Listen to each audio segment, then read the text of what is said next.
just on the gear change, Tom, always put a small cable tie round the R-clip just for extra security. It shouldn't fall off, but if you don't put one on, it will. Simple as that. So if you're going to use that this setup, which I'll send you, then just always remember to put that cable tie on. You can see there how that bolts through.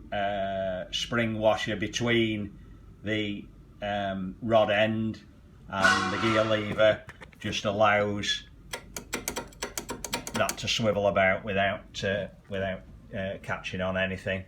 Depending on how it packs, I may take the gear lever off. If I do, then when you bolt it back on, you can just see the 8mm bolt under there. Plenty of Loctite on that when you put it on, because they will come undone if they're not Loctited.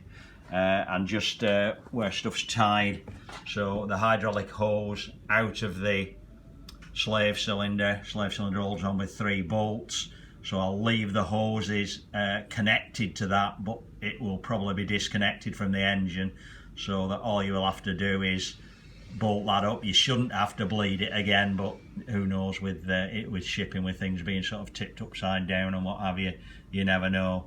The generator wires come out of the generator cover there and go down. As you can see, just before they pass under the engine, I put a little tie wrap on there just round the front of the rod end to hold it in place, and the same again with the hydraulic hose. There's a rubber sleeve on it, as you can see.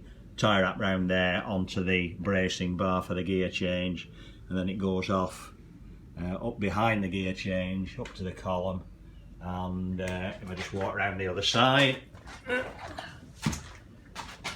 yeah, up the side there, you can see I've just left that hanging loose, and joins into the hydraulic clutch lever at the back. So all that will be as one assembly.